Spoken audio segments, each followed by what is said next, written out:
is not a play. or a concert. It's more like snapshots. of a journey, a scavenger hunt. To discover Portland, Maine, 2005.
My people came from the ash tree.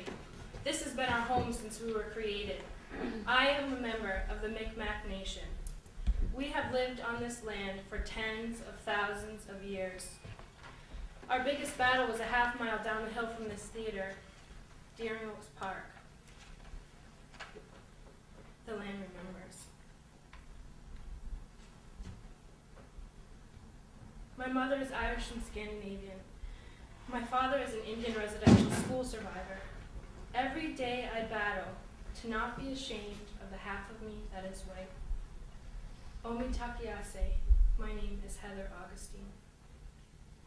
Gracias. No one chooses the moment when he must leave his country. I'm Oliver Albino.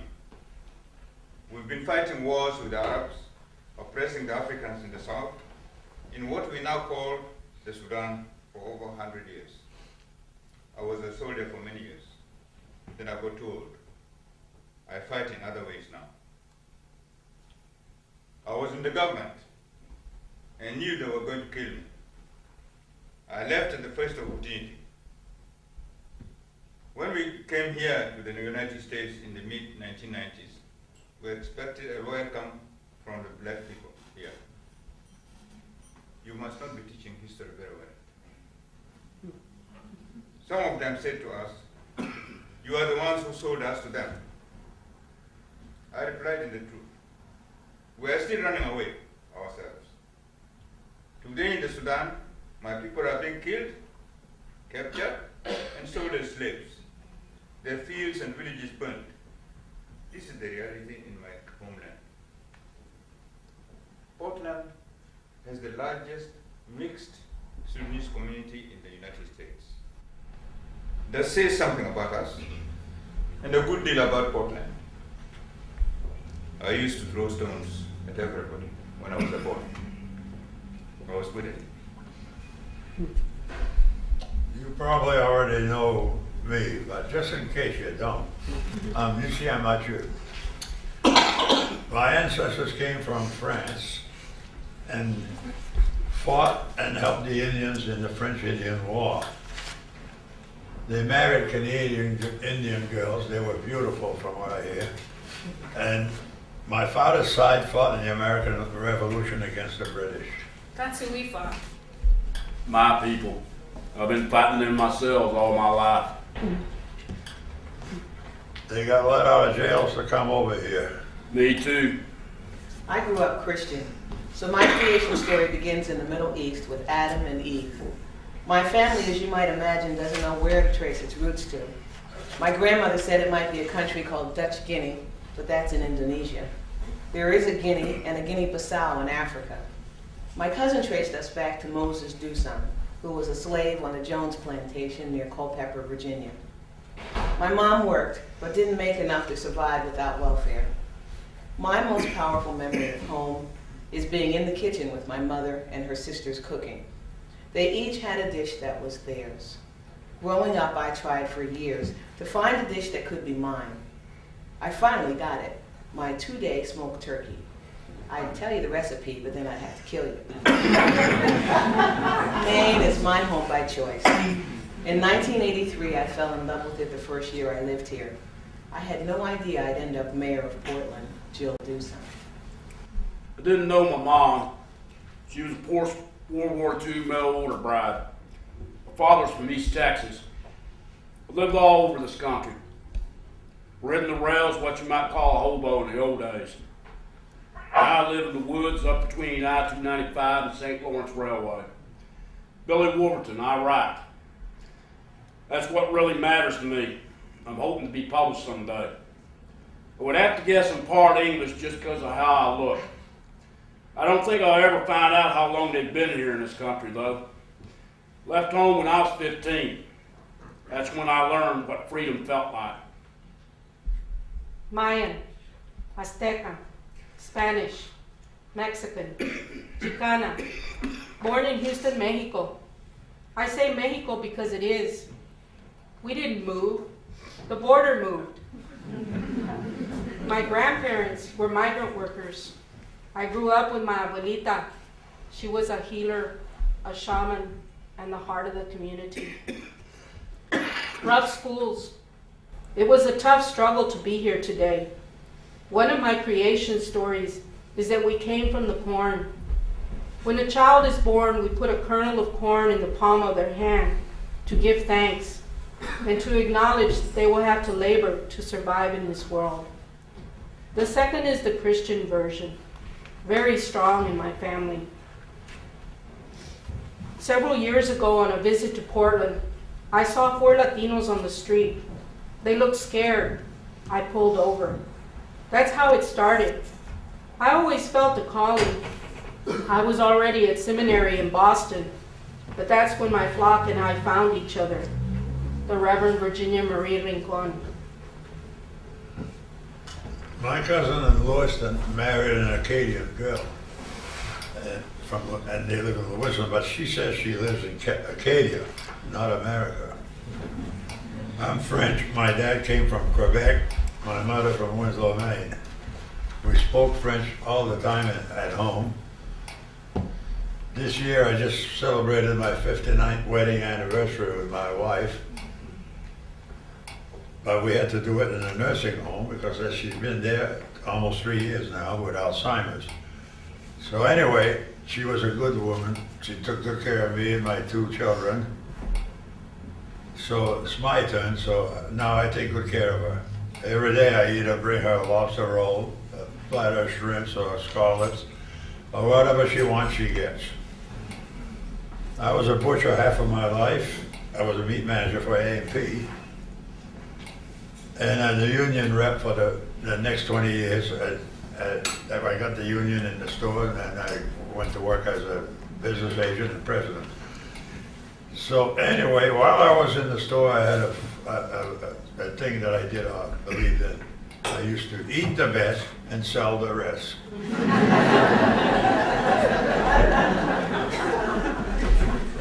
I'd like you to meet some of the Mainers who can't be up here with us tonight. Mi nombre es Tito. I work out of state. Everything is okay. We knew it would be difficult. Now my children are in love with McDonald's. I play football with them every Saturday to make sure they don't forget that they are Mexicans. What you call soccer. My name is Al. I am 7. I know English. When the Border Patrol came, we stayed in the apartment for 8 weeks. No school, no work, no doctor's appointments. Every day I come home from school, I am afraid my mother will not be there. Mi nombre es Trina. It's hard to make friends. How close do I let them into my life? This is not the country I expected, not what they taught at my university. I have no English. I can sardines. My children are healthy. They're becoming Americans. You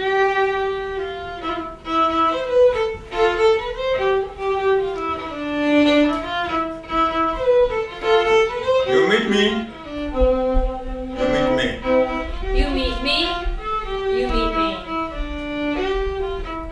You meet me. You meet me. You meet me, you meet Maine. You meet me, you meet Maine. You meet me, you meet Maine.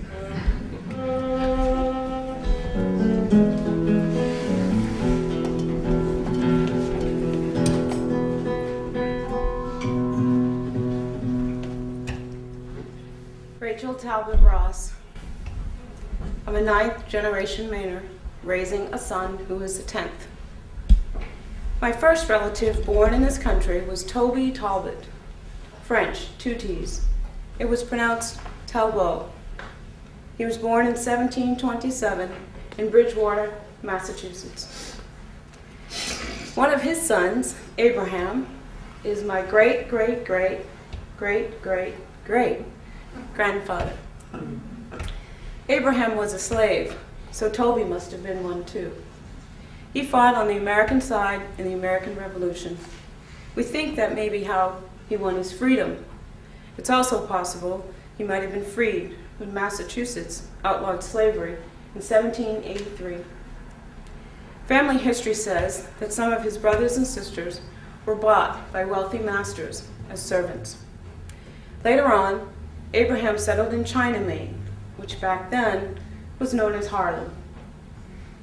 He worked at a brickyard, married Mary Dunbar, and raised 8 children. Some of their children found jobs as seamen, stevedores, and shipwrights in Portland and other port towns. Definitely Mainers. Neither of my parents went to college. My father, however, was the first African American to serve in the Maine state legislature. One of his greatest legacies was removing all geographical markers, place names, titles, and landmarks in the state that had the word nigger in them. Nigger Bridge, Nigger Lane, Nigger Lake, Nigger Ridge, Nigger Mountain. If I remember it correctly, I think there are 24 instances. And changing that in the records, the maps, signs, and books changed the landscape, literally. What do I love about Maine? My first thought is its beauty. Mountains, oceans, all the green. I love the green. I love that we're a pine tree state. But even though I'm from Maine, I don't necessarily feel like a Mainer. Some days, perhaps because of my work, I feel like a total outsider, constantly asking permission to be here. There are other days when I do feel proud to be from Maine, like this past Monday night at the city council meeting, and on Tuesday When I leave the political aside for a moment and just breathe,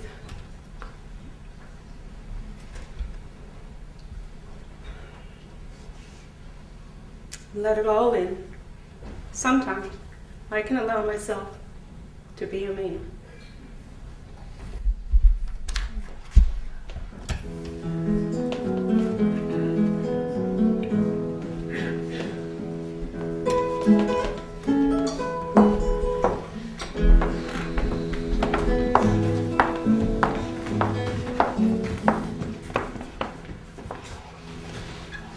It's a working man's state. Hola, mi nombre es Paulina. Lots of hardworking Catholics then and now. Back in the 1920s, Bain had the largest Ku Klux Klan chapter in the country. And the smallest population of African heritage peoples in the nation.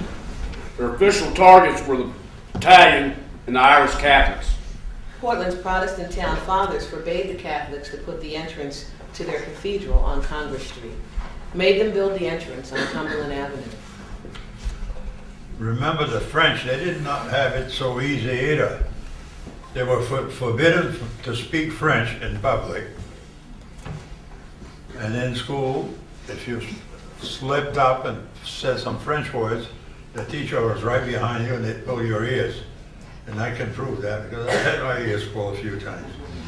Until 1975, you could hear French in Sanford, Biddeford, Waterville, Winslow, Lewiston, and then the mills closed. This year's sophomore class at Portland High School had students from 32 countries with 51 languages. I love that Portland is figuring out how to make this a good home for people from all over the world. People are moving here for a reason. You know, I waited to say this. I'm not even sure that I can say it. Listening to all of you, everything boils up inside me and I get so mad. Everybody who lives in this country, I don't care how you got here, you all of you, are living off of my people's genocide. Now I know there's nothing that can be done about it, but is that really true? I'm asking you. Not being able to listen to something doesn't mean it doesn't have to be said. What I love about my father, he is a good man. He is a member of the Mi'kmaq Nation from Elsipogtog. He hasn't killed himself like so many other members of my reservation. I love that I am Mi'kmaq. I love my father, but it is so hard there. I want to thank my mother for moving us and probably saving my life.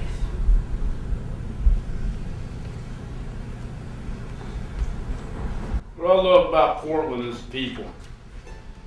That's always what makes a place mean something. People here are good-hearted. I don't mean all goody-goody. We got our bad apples, but all in all, especially speaking of someone who is homeless, people don't go out of the way to make your life harder than it already is. There are places in this country, and I'm not going to name names, where they just as soon shoot you to say hello to you. It's not perfect here, but it's a place to start.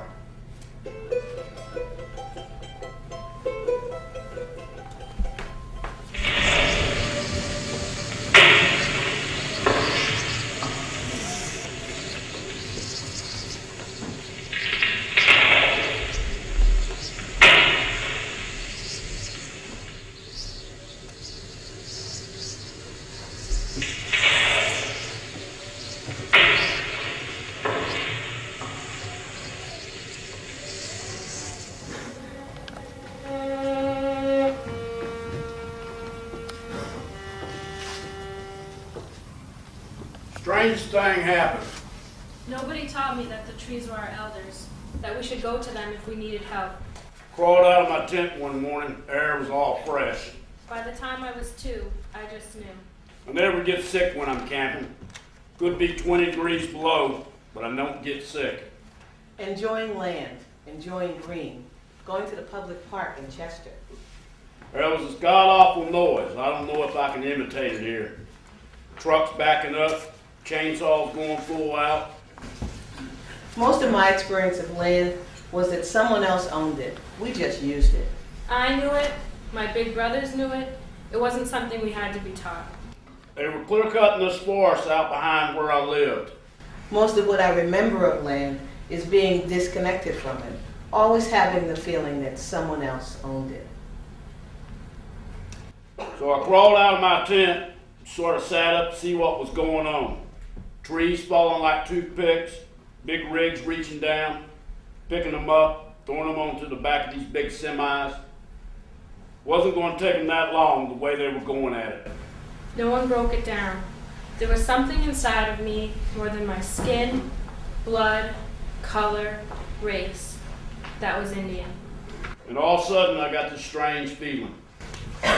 I seek out public land, Acadia, go to the top of Cadillac Mountain, sit quietly and wait for the sunrise, and imagine I'm in someone else's footsteps.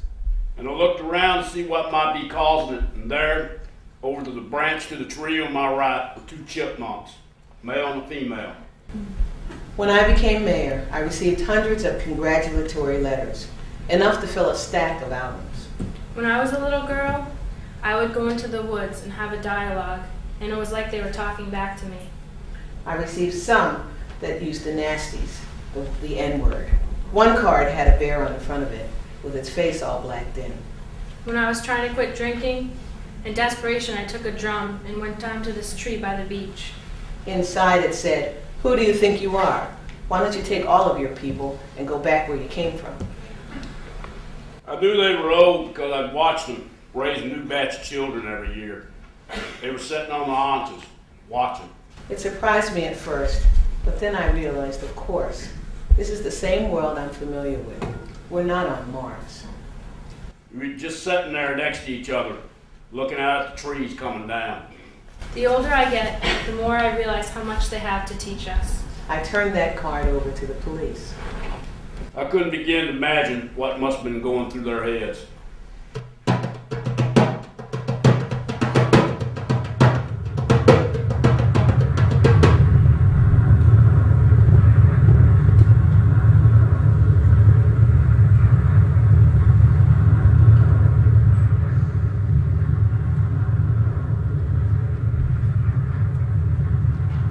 Stayed in my camp that day, did not know what was going on. Then I noticed there were no airplanes going overhead, no sounds from the highway.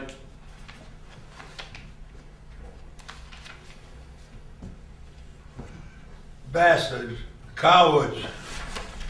The ones who died suffered, but the ones that were their parents or relatives or sons or daughters, I felt sorry for them.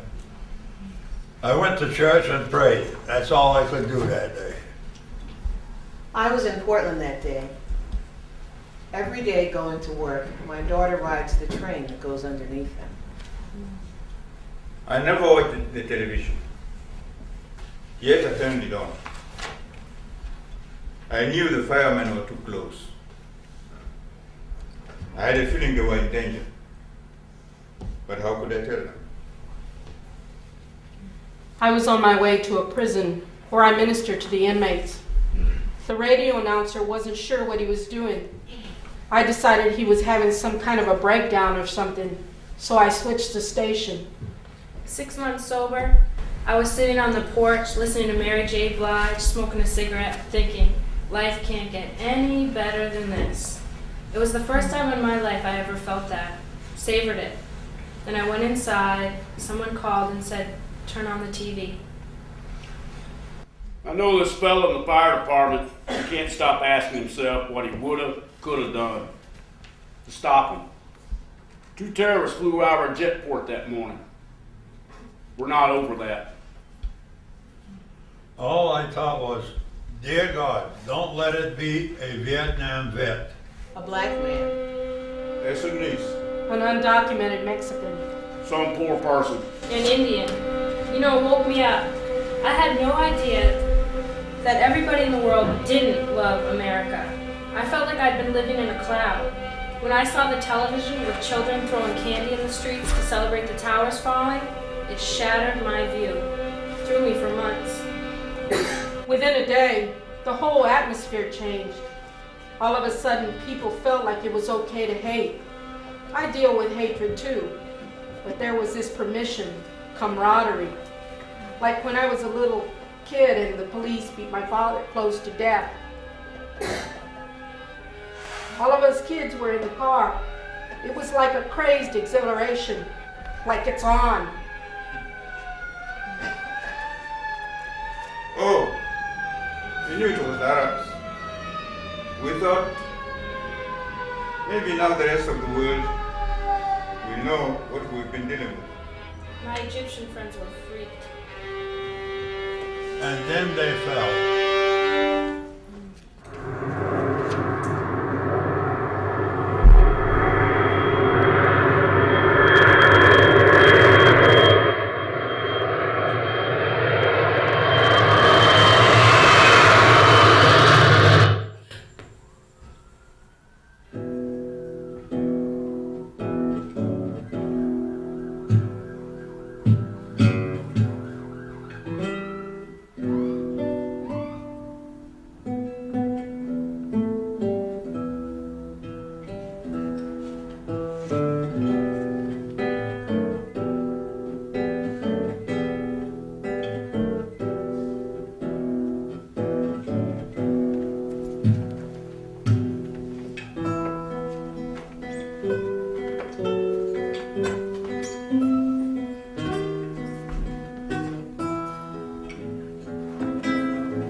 Okay.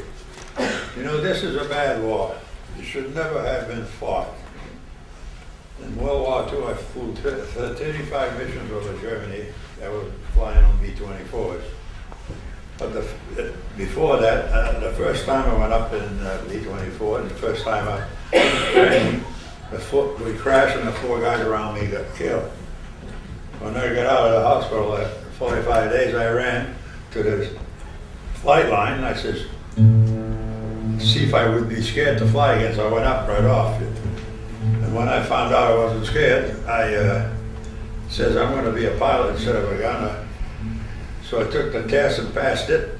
That was in Boise, Idaho, so they sent me down to Amarillo, Texas, and they said, when we got there, they were losing, in Europe, they were losing a lot of crews. They said, if you want to join our combat crew, we'll give you 20 days at home, delayed route, they call it. And there was 125 of us in the class, and I think 100 of us said, okay, because that suited me well, because I wanted to go see a couple of people I knew. Yeah, I had a good time. After the World Trade bombing, I was ready to sign up, but I'm too old. and they don't want little son of a guns like me. This war is not for me anyway. It's for the old men. Halliburton Company, which is a construction company that our vice president used to work for, or he was president of it, and also for the rich people. It's an illegal war as far as I'm concerned. As far as Bush's father invaded Kuwait, but Saddam had already taken over Kuwait, which was another country. So we had a right to go in there. The only thing is, he pulled out too fast, you know. They were right at, back then he could have cleaned it up then, maybe we wouldn't had this second war. But this Bush that we have now made up stories. France knew enough to stay out of it.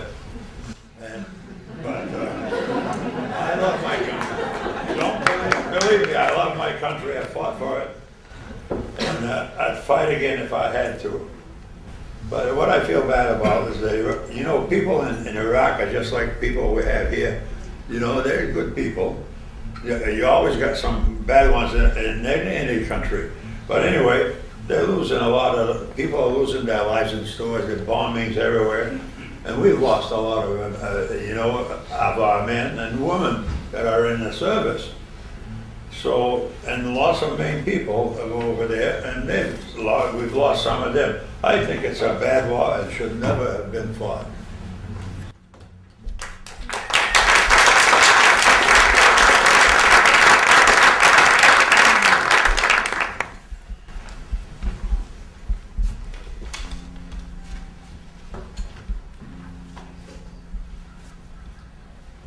I'd like to keep out of your politics as much as possible.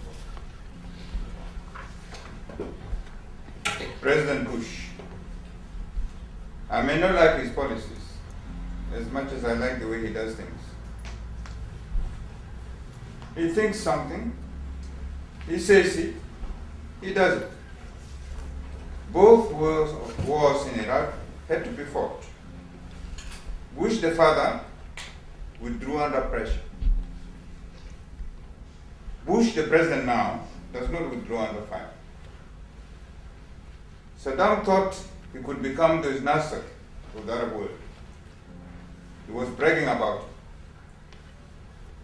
So even if he only had short-range missiles today, we all know that someday he would have a long-range missile. Just because you can't find chemical weapons doesn't mean they don't exist. We already know because he used them. I know where they are. The CIA knows where they are. Saddam knows where they are. I can give you the exact location with geographical coordinates, and you can bomb it, and you will be told that it was a pharmaceutical factory. Well, part of it is. But a part is not the whole. I am from Sudan. It happened in my country. That was my country that got Clinton's bomb. After the job was done, no one has ever seen any of those engineers who built those factories for Saddam in my country. Where did they go? There are many people who want to kill you Americans for many reasons. But no matter what the reason, you have to protect yourselves. This is not my imagination. I know you would like the world to be a Disneyland, but believe me, I know what I'm talking about. There are times when a war needs to be fought.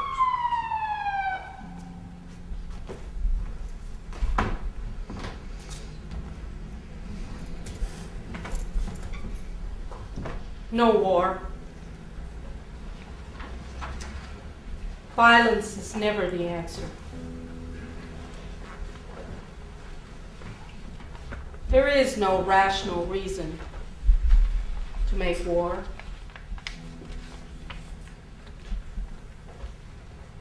Not a lot of words that are needed. I'm not much of a black and white person. How could there ever be only two sides to an issue? War is never the solution. I don't believe in war.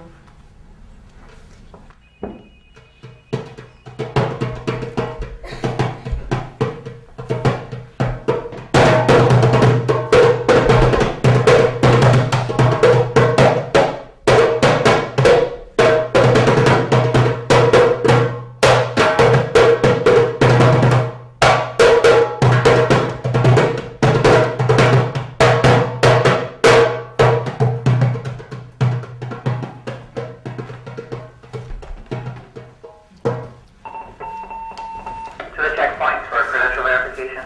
1394th Avenue, apartment 2G. Madre, la migración está aquí. Madre, ¿qué vamos a hacer? Madre, tenemos miedo.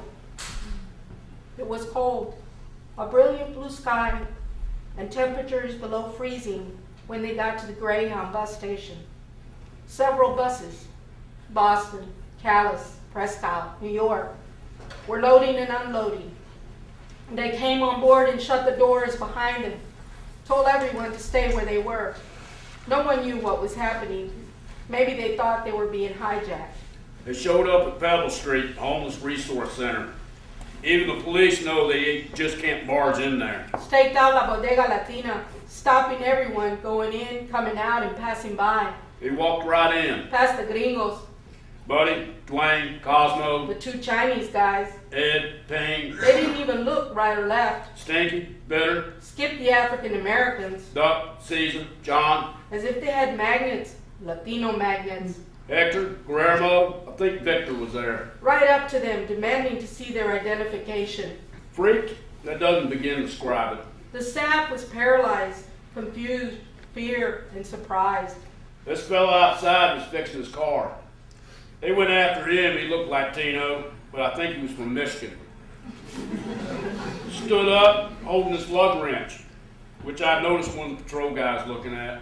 And told them to go themselves. He refused to be intimidated, demanding that they show him proof that they were born in the United States first, before he showed them anything. After about 10 minutes of that, they just quit talking, turned and walked away. A bunch of us were standing in line watching the whole thing, like you all watching us now. Later, the staff found out you don't even have to tell them your name unless a crime's being committed. Preble Street staff called the police On the border patrol, to protect them. which had to be a first. By the time they got there, it was all over. Nothing left to do but fill in the paperwork, which must have looked interesting.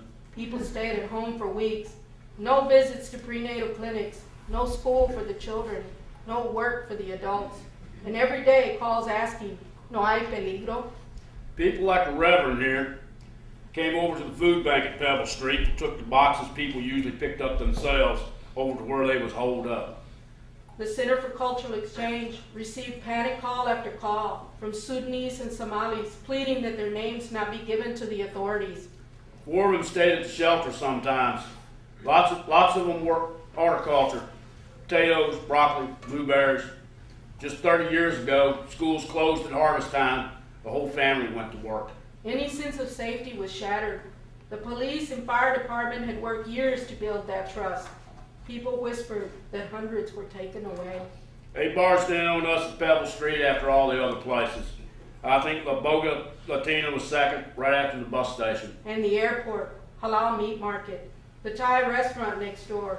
It seemed they were literally spotting places with ethnic names on the street and going over to interrogate their customers. Is that legal? I'm out. You can show me the clip.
your phone rings. It's a recorded voice, a computer-generated call. It's from someone you don't know, someone you've never seen. Is it legitimate? The voice says it's the city of Portland. You're told to leave your home immediately. You are told what you can bring: ID, financial resources, cash, something we all carry today, cell phone, and whatever you can carry. You're told you cannot bring any luggage, no boxes, no crates. You are told where to go. Maybe a school, a shelter, perhaps a 7-Eleven. Maybe in our community, maybe not. No car? No problem. There'll be another location where you can walk to where Metro will pick you up. It may be a school bus, by the way, or a VIP bus, and no, we're not going to Foxwoods at all. In some situations, we can't tell you why, but we are moving you. Now it's your decision. Do you go? Do you stay? In the end, it all boils down to one thing. Do you trust us? Do you trust me? Do you trust that I am acting on your best interest? Do you trust us to protect you? Not trusting me means you may die. Not a decision I take lightly or we take lightly. When possible, we confer with the governor, the mayor, and the city council. But at times, the nature of the emergency would make that impossible. This will not be mandatory. That would take too much time to enforce and to get approval for. Our job is to protect as many as we can. Most importantly, those who want to be protected. No doubt we'll miss some. No doubt we'll make difficult decisions, and no doubt I will be severely criticized. And in the end, for each life we save, I consider it a success. If we achieve 50% evacuation, I'd be thrilled. No, Fluffy's not coming. Everybody asks that. If I can give a seat to a St. Bernard or a child who is a saint, the seat is going to the child. Portland is not a big city, nor a small city. It is the economic engine for the entire state. If there's no Portland, there is no Gorham, no Falmouth, no Westbrook. It is a city with big city vulnerabilities: gas lines, electrical grids, major arteries, institutions such as hospitals that depend on its functioning and us doing our job. It is the largest oil port on the East Coast. 1/3 of the world's gasoline and oil come into this port, and it's something we have to protect. Major industries depend on the import and export traffic through the harbor, through the highways, and through the airport. We are a big target. From Thanksgiving Day to New Year's Day, 48,000 people a day will be at the main mall. What would happen if the Piscataqua River Bridge closed? If I-295 had a major radioactive spill? We're not even talking about threats to data. Internet viruses, worms, websites, blogs. These are real targets that can cripple critical infrastructure and seriously impact our ability to respond. It's easy to be a terrorist. We have evacuation plans for neighborhoods, cities, and regions. Is it new? No. What is new is that we may actually use them. You see, you want to distinguish between the source of the threat and the target and weigh the probability. I just weigh the probability. There is a difference between a dirty bomb, a chemical release, a natural gas leak, a bomb threat, a hurricane, a blackout, a blizzard, floods, or ice storm. As Director of Emergency Response, the source is not my concern. I have to deal with the response, whether it is a bomb on a bus or a bus that has been in an accident. Either way, it involves injuries and, yes, probably fatalities. What interests me is the debate about why. Should we prepare? Should we not prepare? Are we just setting a new trend in the world? I submit to you that we're following a trend that is already established in the world. In the next 20 years, we will have to accept a fundamental shift in our lifestyles, to be an open door for radical acts of terrorism by fundamentalist groups, or change the way we live each day. And I'm not speaking from a narrow definition of terrorism. Terrorist groups can range from Al-Qaeda to Timothy McVeigh to the Plum Creek Vandals up north. My job has completely changed in the last 4 years. I got a call within 30 minutes of the bombing that took place Wednesday in Amman, Jordan. 4 years ago, I would not have known for hours. We are now patched into a tremendous international information network designed to make us safer, react quicker, and prepare better. But it takes its toll. I do not think I have gone a full week without an event or a late night call in the last 4 years. I have constant thoughts about our children's schools as a place where a hostage crisis might take place like we saw not long ago in Russia. I've looked around my church in the middle of prayer, wondering where a terrorist might place a bomb. I go to events looking at exits and looking at people. Is all of this paranoia? No. It's preparedness. So what is my greatest fear? A bombing? A chemical accident? A terrorist attack? No. I fear that my children and my grandchildren are going to live in a world that I would never have wanted them to live in. The threat is real. Everyone needs to think about these possibilities, not just a few of us. My job is to protect and save as many people as possible. Prevention and response. Your job is to prepare. Forget the source. Think about your actions. Remember, it all starts with a phone call.